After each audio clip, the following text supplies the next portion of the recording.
Joe Biden keeps tapping the Strategic Petroleum Reserve just in time for the midterms. The White House allegedly asks that El Paso refrain from declaring a migration emergency, and George Floyd's family looks to sue Kanye West. I'm Ben Shapiro. This is The Ben Shapiro Show.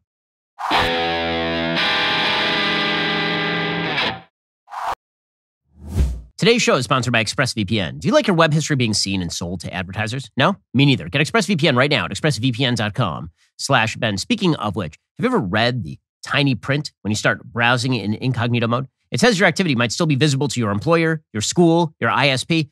How exactly is that incognito? To really stop people from seeing all of your data, you need to do what I do and use ExpressVPN, because what I do on the internet is frankly my business. I don't want the government watching it. I don't want big tech monetizing it, especially because they hate my values. Think about all the times you've used Wi-Fi at a coffee shop or a hotel, even at your parents' house. Without ExpressVPN, every site you visit could be logged by the admin of the network. That is still true even when you are in incognito mode. What's more, your home internet provider can also see and record your browsing data. In the United States, they're legally allowed to sell that data to advertisers. ExpressVPN is an app that encrypts all your network data and reroutes it through a network of secure servers, so your private online activity stays just that, private. ExpressVPN works on all your devices. It is super easy to use. The app literally has one button. You tap it to connect. Your browsing activity is secure from prying eyes. So stop letting strangers invade your online privacy. Protect yourself at expressvpn.com/Ben. Use that link, expressvpn.com/Ben. Get 3 extra months for free. That's expressvpn.com/Ben to learn more. Also, while I was on the road, I just didn't sleep all that well. One of the reasons I didn't sleep all that well is because I did not have my magical Helix sleep mattress. So despite the fact that I was severely jet lagged yesterday because I had just arrived from Jerusalem, I was still able in the middle of the afternoon just conk out on that Helix sleep mattress because Helix makes the best mattresses possible. They are made just for you. Helix has soft, medium, and firm mattresses. Mattress is great for cooling you down if you sleep hot. Mattress is great for spinal alignment to prevent morning aches and pains. Even a Helix Plus mattress for plus-size sleepers. If you're nervous about buying a mattress online, you don't have to be. Helix has a sleep quiz that matches your body type and sleep preferences to the perfect mattress. Because why exactly would you buy a mattress made for somebody else? You wouldn't go to the coffee shop and then just have the guy who ordered in front of you just have his coffee. Instead, you get it personalized. Do the same thing with your mattress. You take the sleep quiz the same way that I do, and you get a mattress made just for you. And the mattress comes directly to your door for free. Plus, Helix has a 10-year warranty. You get to try it out for 100 nights risk-free. They'll even pick it up for you if you don't love it, but you will. They have over 12,000 5-star reviews. For a limited time, Helix is offering up to $350 off all mattress orders plus 2 free pillows for our listeners. That's their best offer yet. It's not going to last long. Hurry on over to helixsleep.com/Ben with Helix. Better sleep starts right now. Well, as the midterms approach and as the chances of Democrats holding the Senate decline day by day, President Biden has a solution. His solution is that he is going to tap the Strategic Petroleum Reserve over and over and over in a vain attempt to lower the price of gasoline just before the midterm elections. According to the Wall Street Journal, President Biden said on Wednesday he will continue to tap emergency oil reserves to blunt new shocks to global oil markets, as oil industry groups contend that Biden's policies will only worsen the shortages. In a speech from the White House, Biden confirmed he had already decided to have the Energy Department go ahead with sales of the last of roughly 15 million of 180 million barrels from the U.S. Strategic Petroleum Reserve he had authorized for sale back in March. Those sales will now happen in December, Biden said. He said he's also willing to authorize more sales from the reserve after that, if necessary. Biden said he tasked his energy officials to be ready for quick decisions if there are disruptions in supply. Joe Biden also said this is not politically motivated. Now, obviously, it is politically motivated. That is the reason why we're tapping the Strategic Petroleum Reserve. We don't actually have any long-term shortages in the United States. We could alleviate our current shortages by, actually re-incentivizing people to invest in things like oil refineries or in fracking. But Joe Biden is not willing to do any of those things. Instead, he just yells at the oil companies or your local gas station saying that they are keeping the prices too high. And then meanwhile, he taps the Strategic Petroleum Reserve, which of course is designed for actual emergencies, not just because the prices went up because of a war in Ukraine. Here was Joe Biden, however, denying that this was politically motivated at all. This comes, by the way, shortly after Joe Biden did the politically motivated thing of calling the Saudis and asking them to boost the oil supply for like 1 additional month to get him past the midterms. I mean, it is so transparent at this point that Joe Biden is manipulating the oil flow just before a midterm election for purposes of gaining votes in the midterm election. He just does it right out in the open. If Donald Trump did stuff like this, the media would be all over him talking about the corruption inherent in activity like this. Joe Biden does it, and we're all supposed to pretend that this is just good policy. Everybody's just standing there grinning right behind him. What is your response to Republicans who say you are only doing this SPR release to help Democrats in the midterms? Where have they been the last 4 months? That's my response. Is it politically motivated, sir? This No, move it's not. 3 weeks before the midterms? Look, it makes sense. I've been doing this for how long now? The answer is you've been doing it leading up to the midterms over and over and over again and again, pretending that he's not doing this again just before the midterms. He's desperately attempting to bring down those gas prices because his party is about to take a whooping that is going to hurt him very badly. Jennifer Granholm, the energy secretary, she says, we're emptying the Strategic Petroleum Reserve, of course, because Russia invaded Ukraine, which again, Russia invading Ukraine does not directly implicate the United States. If, in fact, we wish to up our energy supply, if we wish to reorient all of Europe away from Russian energy, that's something we could have done over the course of years. Instead, what is happening right now is that Joe Biden is incentivizing the continuation of a war in Ukraine with no end in sight. Again, his White House has announced they do not know how the war is going to end. They don't know what the timeline is. They just know Ukraine can't utterly win the war, but they're going to continue to fund that. You're going to pay for it, and we're going to tap the Strategic Petroleum Reserve. Jennifer Granholm says this is all good policy. Bring down gas prices. What do you say to critics who say this is beyond what the Strategic Petroleum Reserve was really intended for? No, this is wartime footing. The president declared an emergency back in March when we first decided that we would be releasing 1 million barrels per day. Why is that? It's because Russia invaded Ukraine. Russia is a major oil producer. When they invaded Ukraine and all these countries said that they were not going to accept Russian oil, that pulled millions of barrels off the market. Okay, again, according to the Energy Department itself, the Strategic Petroleum Reserve was established primarily to reduce the impact of disruptions in supplies of petroleum products and to carry out obligations of the United States under the International Energy Program. What obligations of the United States under the International Energy Program have actually been leveraged right here? Does anyone know the answer other than Joe Biden needs to bring down the price of oil? Meanwhile, as if this weren't just about bringing down the price of oil, Joe Biden is yelling at the American energy companies again. He is suggesting that American energy companies need to halt their stock buybacks while a war is raging. So it's all their fault. It's the energy companies' fault. So the war is Joe Biden continuing to fund the war without upping the energy supplies while continuing to push diversity, equity, inclusion, energy, environmental, social governance policies on energy companies. But it's really the gas companies who are the problem. My message to the American energy companies is this. You should not be using your profits to buy back stock or for dividends. Not now. Not while a war is raging. You should be using these record-breaking profits to increase production and refining. Invest in America for the American people. Bring down the price you charge at the pump to reflect what you pay for the product. He's such a joke. I'm sorry. It's not the energy company's problem that Joe Biden has facilitated the disincentivization of investment in their companies. He says to people, don't invest in the oil companies. Then they have to raise their prices because there aren't enough oil refineries out there and they don't have enough investors who are actually promoting future growth. He's limiting the areas of drilling. And then he says to them, why aren't you guys more patriotic? Do what I want you to do. And he does the same thing with the Saudis. It's unbelievable. He'll say to people that he's going to undercut their interests and then he begs them for help. And they're like, no, why would we? You've now made it harder for us to do our jobs. Jeff Eshelman, the president of the Independent Petroleum Association of America, said, quote, the Strategic Petroleum Reserve is meant to protect consumers against emergency supply disruptions, not politicians, during an election year.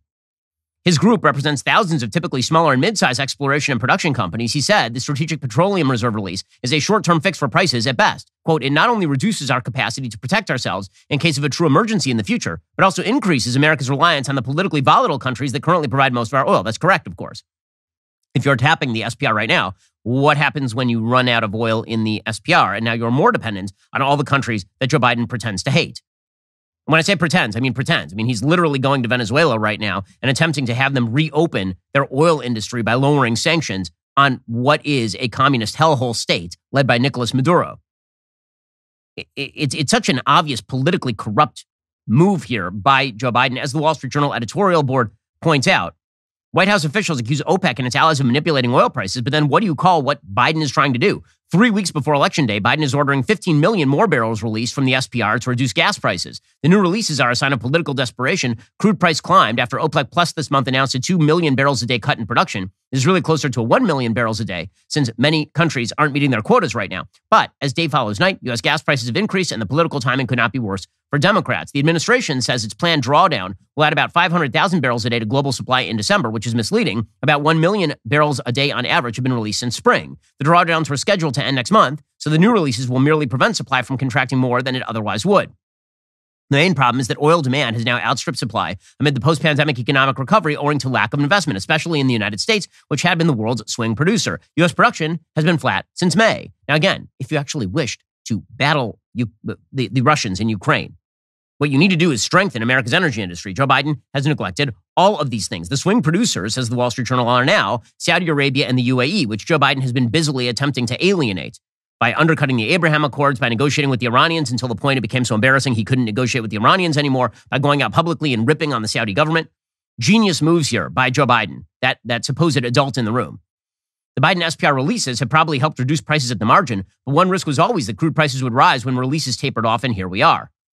Again, the Wall Street Journal points out a true national emergency could also fast deplete the reserve, which is why previous presidents performed only 3 emergency releases. Operation Desert Storm in 1991, which was 17.3 million barrels, Hurricane Katrina in 2005, which was 20.8 million barrels, and the Libya oil disruptions in 2011, 30.6 million barrels. The prices exceeded $90 a barrel from 2011 to 2014. Barack Obama didn't resort to emergency drawdowns to reduce the gas prices. What brought down oil prices and kept them low the last decade was the shale fracking boom. But Democrats refused to appropriate the money to keep oil pumping from marginal wells, calling it a bailout for big oil. And so you've seen the production drop fairly dramatically under the Democrats. This is one reason oil production beyond the Permian Basin has been flat or declining since summer of 2020. So now the administration is saying it plans to encourage near-term production by announcing its intent to repurchase oil for the reserve when the price of West Texas Intermediate crude oil falls to $67 to $72 a barrel. So they're going to replenish the Strategic Petroleum Reserve. But who the hell knows when the prices are going to drop that far, considering that the Saudis want to keep the prices $90 to $100 a barrel. So it'll be very expensive to refill the Strategic Petroleum Reserve. Now, you know what would have been a good thing, actually, is if, for example, we had refilled the Strategic Petroleum Reserve in, say, 2020 when Trump was president. In fact, here was Donald Trump in 2020 talking about how he was trying to refill the Strategic Petroleum Reserve. Based on the price of oil, I've also instructed the Secretary of Energy to purchase, at a very good price, large quantities of crude oil for storage in the U.S. Strategic Reserve. We're going to fill it right up to the top, saving the American taxpayer billions and billions of dollars, helping our oil industry and making us even further toward that wonderful goal which we've achieved, which nobody thought was possible, of energy independence. Yeah, so this is what Donald Trump was pushing in 2020. I know Donald Trump is very bad in orange and all of that, but it turns out he was exactly right. Meanwhile, you know what the Democrats did in 2020? They rejected the expansion of the Strategic Petroleum Reserve holdings. According to Roll Call, this is in March of 2020, the Trump administration's plan to top off the SPR ran into a blockade after lawmakers excluded $3 billion in funding for oil purchases from the massive stimulus package before Congress. Senate Democrats took credit for stripping out that oil money from the Senate bill unveiled Wednesday, calling it a bailout for the oil industry. The administration had announced plans to buy 77 million barrels, enough to fill the reserve. But, and then they solicited offers to the Energy Department from small and mid-sized producers. But Congress killed it. And Democrats bragged about it. Senate Minority Leader Chuck Schumer pointed to the exclusion of the $3 billion bailout for big oil in their summary of the House Democrats' stimulus package. A summary of the bill said, the price of crude oil has fallen to its lowest level in nearly 2 decades, so selling oil from the SPR now would result in a significant loss of value to the taxpayer. So genius stuff there from the Democrats. Karine Jean-Pierre, world's worst press secretary, was asked about this yesterday. Why exactly did Democrats reject refilling the Strategic Petroleum Reserve when Trump was president? She said, well, you know, that was 2020. Now it's 2022. Oh, you mean when Trump is president, you just obstructed what is obviously good policy? And now Joe Biden releasing oil from the SPR just before an election, that's now good policy? Why, it's almost as though you're wildly inconsistent based on political purposes. 2020, when Congress was debating funding for replenishing the SPR at a low price, Democrats blocked it, saying that it was a bailout for big oil. But now President Biden said today that it would be a good deal. I know exactly what you're talking about. You're talking about when Donald Trump was trying to sell it at $20 per barrel to buy it. Look, it was a different time then. It was not the same situation that we are currently in. The reserve was close to full capacity at that time, and so there was no reason to make that type of repurchase. Oh, there wasn't? Because it seems like the whole point of a reserve is to have the reserve be full. This is like saying, well, you know, your battery on your phone, it was at like 70%. So we saw no reason why you should charge it to 100%, because after all, it was at 70%. And then your phone dies. You're like, well, maybe I should have charged my phone way back then. Yes, it turns out that the whole point of a reserve is that eventually you might have to tap it. Meanwhile, Joe Biden is just out there lying. He says his administration has not stopped or slowed U.S. oil production. That, of course, is wildly untrue. Here is Joe Biden trying to talk his way through this one. We need to responsibly increase American oil production without delaying or deferring our transition to clean energy. Let's debunk some myths here. My administration has not stopped or slowed U.S. oil production. Quite the opposite. We're producing 12 million barrels of oil per day. And by the end of this year, we will be producing 1 million barrels a day, more than the day in which I took office. Well, then why have prices skyrocketed? The answer, of course, is that you've made it very difficult for people to invest in the oil and energy industry. In fact, that's part of your broader strategy. So a few things come into play here that are pretty amazing. One, Democrats who are not inside the administration. Inside the administration, they recognize that you're really not supposed to be using state resources in order to promote yourself before an election. That, in fact, that looks a lot like corruption. But outside the administration, some Democrats and media, they're basically like, listen, whatever it takes to stop the Republicans from taking power is what it takes. You know, when you wonder about the people who are constantly jabbering about threats to democracy, saying that it is not a threat to democracy to be as corrupt as humanly possible in order to skew the results of a midterm election, you have to wonder whether they actually care about democracy or whether democracy is just a code word for things we like. And when Democrats win, that's democracy. If Republicans win, that's not democracy, and it must be stopped by all means available, up to and including corrupt release of oil from the Strategic Petroleum Reserve. That's essentially what Chris Hayes was saying on MSNBC last night. It's an amazing clip from Chris Hayes. He says, the only way to preserve democracy is for Joe Biden to do unbelievably corrupt things in violation of his presidential oath. Oil companies, OPEC, Saudis, not exactly eager to make sure prices are low before an election where Democratic candidates are vulnerable. It's also why Saudi Arabia might want to suddenly announce a cut in oil production right before the midterms. Of course, Democrats can't just throw their hands up and say, oh, well, because the future of American democracy is in, as we report night in, night out on this program, real peril, existential peril. Oh, you see, Joe Biden can be as corrupt as he wants to be because democracy is in peril. Okay, you want to know how nations actually slide into fascism? The way that nations actually slide into fascism is because the other guy is just so bad, I have to do everything I possibly can to stop him from gaining power, up to and including accretion of power in places that are illegal or corrupt. That is how people actually slide into fascism. Fascism is very generally not people just marching into the streets in jackboots and taking over all the institutions of government. Typically, it's large swaths of people going along with accretion of power in a certain group of people in order to prevent the other people from gaining that power. This is why political polarization tends to be kind of dangerous. And this political polarization is pushed by people like Chris Hayes, obviously. The political polarization that says it's okay if my side does it, because after all, the other side is so bad that we have to stop them by any means necessary. You want a jackbooted state. That is typically, historically, the way these things go.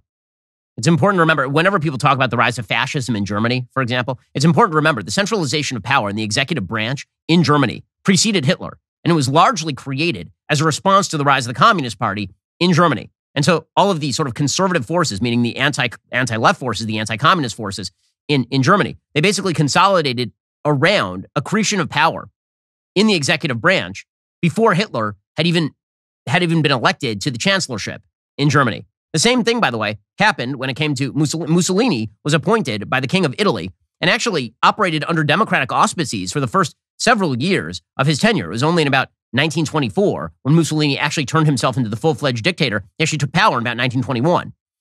So if we are talking about the rise of fascism, what you have to know is that the key to the rise of fascism is the belief that institutions can be subsumed and destroyed in the name of, quote unquote, saving the republic from the bad guys. Once you decide the institutions are less important than stopping the bad guys, it's just a question of who's going to end up wielding the government gun at the end of that battle. This is why this stuff is incredibly dangerous, of course. And the fact that Chris Hayes just puts that out there, sure, Joe Biden is engaging in open corruption with the Saudis or with the Strategic Petroleum Reserve, but the Republicans are really, really scary. And that sort of language is not likely to bring about a restoration of democratic faith, is it? Exactly. Well, meanwhile, a lot of this is tied into the generalized democratic perception that oil is bad, gas is bad, except when we need it, at which point we just release it from the Strategic Petroleum Reserve, or we go begging to the Saudis, or we go begging to the Venezuelans. So Joe Biden yesterday, he's basically saying every crisis is an opportunity. And now, you know what? We're going to be able to charge up vehicles at any gas station. That's what we're doing. The Inflation Reduction Act, which has not reduced inflation in any way, what that really does, it makes sure that you can charge your electric vehicle. Now, listen, I own a Tesla. I love my Tesla. It is a wonderful, wonderful car. Also, it was supremely expensive. The vast majority of people in the United States cannot afford a Tesla, nor can you actually afford to wait for a Tesla. I had to wait a year in line to get my Tesla delivered. So the notion that all this is going to be fixed by additional charging stations at the Chevron is ridiculous. But that's what Joe Biden is pushing, because after all, green revolution, man. The CHIPS and Science Act that I signed into law is literally supercharging our efforts to make semiconductors, those small computer chips that power our everyday lives, including our vehicles here in America. And the infrastructure law is investing $7.5 billion to build electric vehicle charging stations all across America. So finding a place to charge up your vehicle is going to be as easy as pulling into a gas station. Problem fixed, guys. Problem fixed. You know, your car that doesn't run on electricity right now, you know, the one that runs on oil. Well, you might not be able to get oil cheap, but at least there's a plug over there that you can't plug into your car. That's going to fix the problem. Meanwhile, Kamala Harris is saying, you know, we have to reshift industries, shift away from the oil and natural gas industry. That's the key. That's the key. What are some of the climate actions that the administration has taken that folks may not know so much about? Well, a lot of it has to do with a real intentionality that we have to reshift industries. Everybody nodding along. All the nodding. And do that in a way that we are emphasizing the importance of U.S. investment in U.S.-based R&D, research and development. The president and I both care deeply about the importance of investing in scientists and engineers and that research. Science engineer. Wipe away a tear of laughter. She is so bad at this. She is so entirely bad at this. Kamala Harris. We'll get to more on this in just 1 minute. First, did you know there are currently over 2.4 million podcasts in the world, including the one you are listening to right now? But this is the best one. And one of the reasons this is the best one is because we have an amazing staff. And now that I am back in South Florida, I have my staff about me. My comfort level has risen because these are great employees, and we found many of them through ZipRecruiter.com. Check them out for free at ZipRecruiter.com/DailyWire. ZipRecruiter does the work for you. ZipRecruiter uses its powerful technology to find and match the right candidates up with your job. You can easily review these recommended candidates and invite your top choices to apply. ZipRecruiter has a complete suite of tools that makes it easy to filter, review, and rate your candidates. 4 out of 5 employers who post on ZipRecruiter get a quality candidate within day 1. If you're a fan of the show, you want to try ZipRecruiter for free, you need to remember my special URL. ZipRecruiter.com/DailyWire. That's ZipRecruiter.com/DAILYWIRE. ZipRecruiter is indeed the smartest way to hire. We use ZipRecruiter when we hire. You should do the same. You want great employees? This is the best way. It will save you all sorts of time, which means money. Check them out right now at ZipRecruiter.com/DailyWire to get started. Plus, you may have noticed that it's starting to cool off out there, even in the great state of Florida. And it's great because it was like super humid and 98 degrees until just a moment ago. One of the reasons I like when it cools down is because I can really enjoy my Boll and Branch sheets keeping me warm. I love those Boll and Branch sheets. They are made from the best 100% organic cotton threads on planet Earth for superior softness that only gets better with every single wash. Their signature hem sheets from Boll and Branch are a bestseller for a reason. They're made with threads so luxurious. They're beloved by 3 U.S. presidents. They are buttery to the touch. They're super breathable. They're perfect for every season, and they have over 25,000 stellar reviews. Boll and Branch signature sheets come in 9 neutral colors. They fit all mattress sizes from twin all the way on up to California king. Plus, they fit the deepest of mattresses. You hate that thing where you put the fitted sheet on the mattress and then halfway through the night, your face is just directly on the mattress because the sheet has come off the mattress. That will never happen again with Boll and Branch. Try the sheets that will make the fall the coziest season of the year. Get 15% off your first set of sheets plus free shipping when you use promo code Shapiro at bollandbranch.com. That's Boll and Branch, BOLL and branch.com. Promo code Shapiro, bollandbranch.com. Promo code Shapiro. By the way, she did tell us that she loves electric cars. So I've learned that Kamala Harris in the last couple of weeks, I've learned of a couple things that she loves. She's not big on like paying attention to the institutions of the United States. She's really not big on paying attention to the border crisis she's supposed to handle. She does love Venn diagrams. We learned that last week, both 2 and 3 circle Venn diagrams. Also, she loves electric cars, loves them. And it's hilarious. And you know it's hilarious because she did this event with other members of her government. And they're all sitting there and nodding to each other, which is, this isn't creepy and weird and dystopian at all. What are some parts of the Inflation Reduction Act, this amazing new law that you are most excited about? So amazing. So much. One of the things that I'm very excited about is what we have been doing in terms of electric vehicles. Down in her notes. And I have a particular fondness, I must tell you, for electric school buses. I love electric school buses.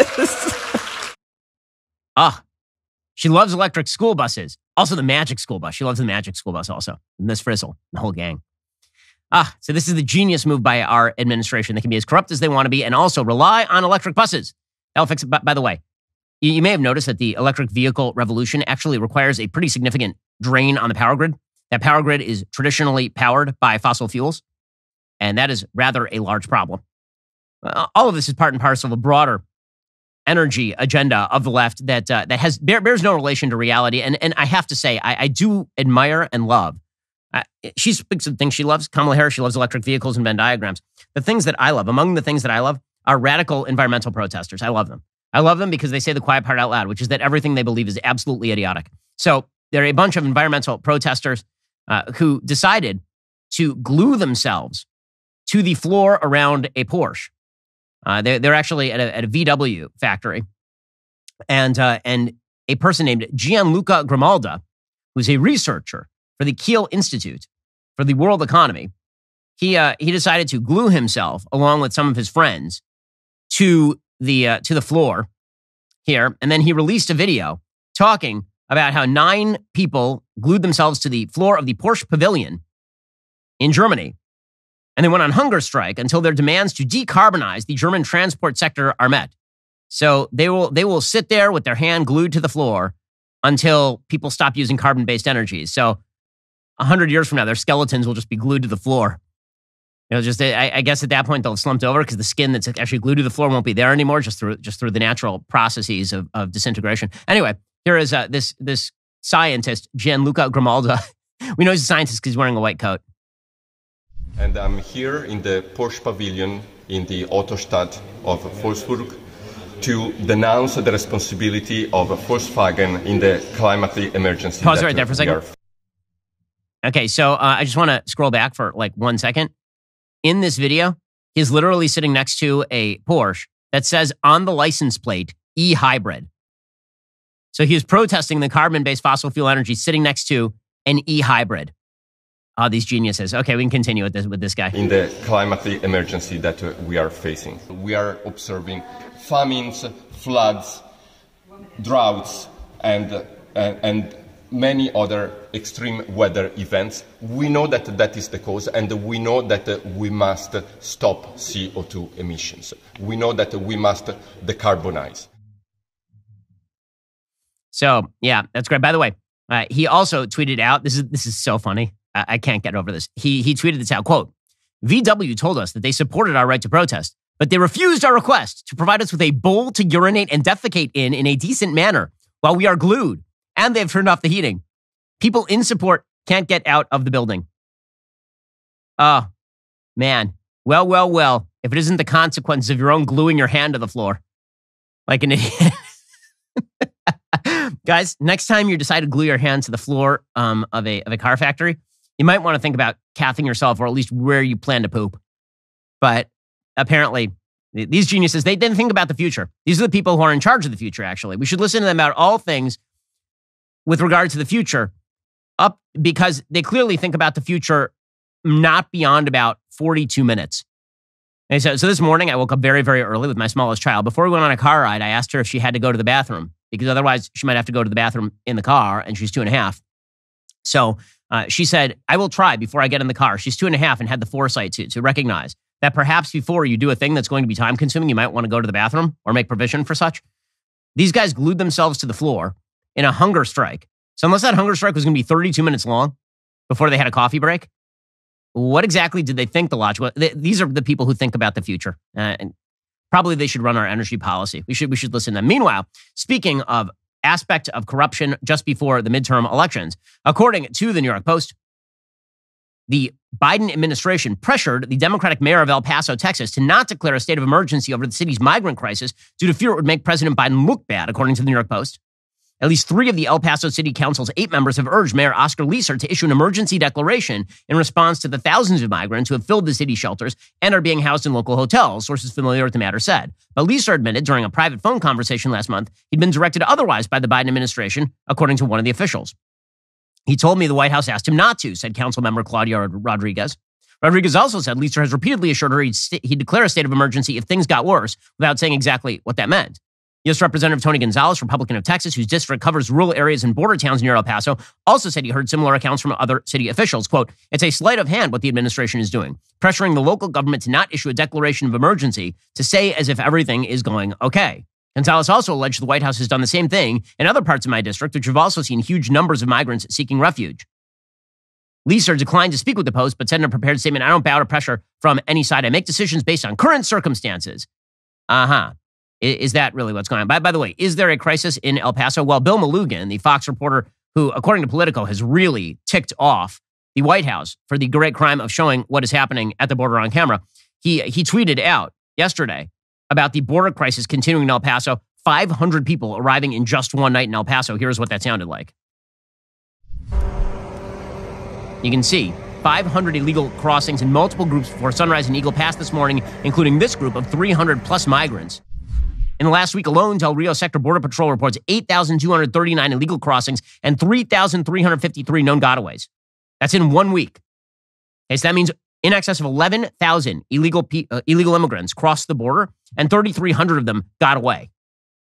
But it's not a crisis in El Paso because the White House says that it's not a crisis. By the way, Martha's Vineyard was hit with 50 illegal immigrants, 50, and they declared basically a national emergency. New York City has been hit with, I believe, a grand total of something like 11,000 illegal immigrants since the beginning of this crisis. El Paso got hit with 11,000 a week. Okay, but they won't declare a crisis because the Biden administration doesn't want it to be humiliating for them. Oscar Leeser went on Fox News. He denied it. He says, no. I'm just not declaring a crisis because things are fine over here. It's all good, guys. Everything's fine. Did the White House ask you not to declare a state of emergency? Absolutely not. You know, one of the things I'm very thankful for the White House, the federal government, they've done a really, really good job of working with us and helping us to make sure we get funding to be able to do the job that border cities are required to do. You know, as a border city, we have responsibilities, and that's one of the things that we continue to do. One of the things we need to learn and really make sure we do is that we take the politics out of this. We have human lives. We have human people here. You know, I read the headlines, you know, Democratic mayor. You know, yeah, I ran as a Democrat, but it's really important that once we run for office and we get elected, we take the R or the D away from our names and understand that we have to represent 100% of the people that elected us. The human people. Don't worry, the Biden administration would never, ever pressure for political reasons the mayor of El Paso not to declare an emergency on the border. Obviously, they wouldn't do that sort of stuff. Okay, meanwhile, over in Great Britain, Liz Truss has now become the shortest-serving UK prime minister in the history of the country. We'll get to that in just one moment. First, your home is a lot more than the place you live. It's also a tool that provides added wealth, especially these days. Home values, they are still up over historic averages. It is very possible your home has helped you gain an average of 60 grand over the past year, maybe more. Why not take advantage of it while you still can? Call our friends at American Financing. Find out how that home equity can work for you. I'm telling you, this is money you've earned. It can help you get ahead, whether it's accessing cash or paying off debt. You can save an average of $700 a month. Think of the impact that can make. Call American Financing to learn more. There's no pressure, no obligation, no upfront or hidden fees. If you start soon, you could delay 2 payments and you could close in as fast as 10 days. Call 866-721-3300. That's 866-721-3300 or visit AmericanFinancing.net. NMLS 182334, NMLSConsumerAccess.org. Again, go check out AmericanFinancing.net right now. If, for example, you got some credit card debt and you need to find out another way of taking advantage of your home equity to pay off that credit card debt, which is the situation for a lot of folks right now, American Financing might be able to help you out. And all it takes is one call, 866-721-3300. That's 866-721-3300, or visit them at AmericanFinancing.net. Also, are you still giving your money to woke razor companies that hate your values, see masculinity as toxic, and think you should teach your daughter to shave her beard? There is a better way. Jeremy's razors are 100% real and 100% woke-free. The premium handle has more heft than left. The razor head pivots without caving, has 6 blades that are sharper than the truth itself. Those other razor companies keep virtue signaling to the totalitarian left and using your cash to do it, but you don't have to let them. When you buy Jeremy's razors, you aren't just making Jeremy richer, you're making the woke left poorer, and that's the important thing. 95,000 people have already made the switch over. Visit jeremy'srazors.com, get your Founder Series shave kit today. That's jeremy'srazors.com. Jeremy's Razors, shut up and shave. Okay, meanwhile, over in the UK, Liz Truss lasted slightly less time than a bottle of milk in the fridge as the Prime Minister of Great Britain. There's actually a Twitter account that was counting down whether Liz Truss would expire before a head of lettuce. And the answer is her prime ministership expired before the head of lettuce went bad, actually. According to the UK Sun, Liz Truss has dramatically announced she will resign as prime minister after just 44 days in office, which makes her the shortest-serving prime minister in the history of her country. The embattled PM made a speech outside Downing Street this afternoon, confirming the astonishing turn of events. A Tory leadership race will now begin. A new PM will be chosen in the next week. Truss's downfall began just days into her premiership when the disastrous mini-budget was announced. The $45 billion tax bonfire sent mortgages soaring and the pound plummeting. Again, she got blamed for a lot of stuff that was not her fault. The UK has spent well beyond its means for years on end. They've put themselves in a really bad situation by overspending, by pursuing bad energy policy.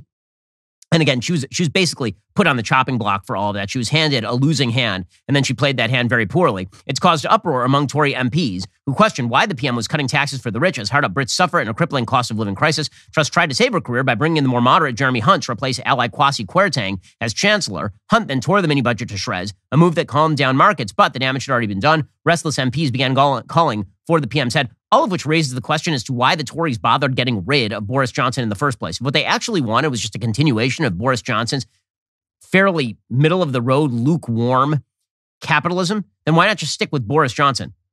I mean, after all, this turmoil doesn't seem to have benefited the Conservative Party very much, and the Labour Party, which has now been shed of Jeremy Corbyn, seems to be resurgent in the polling. 15 Conservative backbenchers publicly called for the PM to go by this morning. Dozens more said they want her out in private. The Sun understands Ms. Truss requested the meeting to be updated on the party mood. Just hours ago, a spokesperson for the PM admitted yesterday it was a difficult day. They said that the Prime Minister would continue beyond the 31st. That, of course, did not end up materializing in any way, shape, or form. So the question in the UK becomes, who replaces Liz Truss? There's a piece over at Bloomberg talking about who are the front runners to replace her. The number one front runner right now is Rishi Sunak. He ran against Truss in the Conservative leadership election this summer. New Chancellor Jeremy Hunt has also climbed the list of favorites after less than a week in the role. There's some others who are down, including Boris Johnson. There's the possibility that Boris Johnson is back after about a month and a half of being out of office. He, by the way, is vacationing and out about doing exactly what it is that he wants to do. Bottom line is nothing is getting healed over there unless there is some pretty systemic change. The bills are coming due in the UK, and whoever is in power at the time is going to pay the price for all of that. By the way, if you like what's happening in the UK, remember, the United States is going to go down this path in fairly short order as we continue to blow out our own spending and make our social welfare safety net too large for the economy that supports it.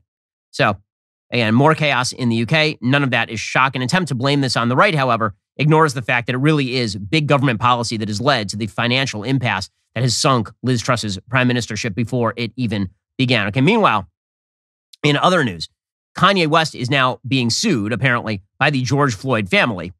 So put aside all of the Kanye West radical, crazy anti-Semitism that we've seen over the past couple of weeks. This is ridiculous. It is ridiculous that George Floyd's family is now suing Kanye West. They announced that they are filing a $250 million lawsuit against Kanye West over his recent statement about George Floyd's death.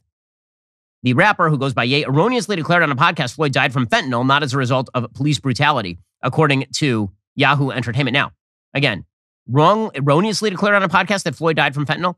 Erroneously? I mean, this happens to be under dispute on a factual level. Just because a jury ruled that homicide was responsible for the death of George Floyd does not mean that you are not allowed to have the opinion that the jury got it wrong in the United States. A jury also ruled that O.J. Simpson was innocent. O.J. Simpson happened to have been the murderer of his ex-wife and Ronald Goldman. So just because a jury finds that a thing happened does not mean that that is now the factually established reality. And the fact is that George Floyd did have a significant amount of fentanyl in his system. According to the tox report, he had 11 NGMLs of fentanyl, and he had another 5.6 NGMLs of norfentanyl in his system. The tox report and the report after his death, the report on his body, suggested there were no life-threatening injuries identified. There were no actual injuries of anterior muscles of the neck or the laryngeal structures.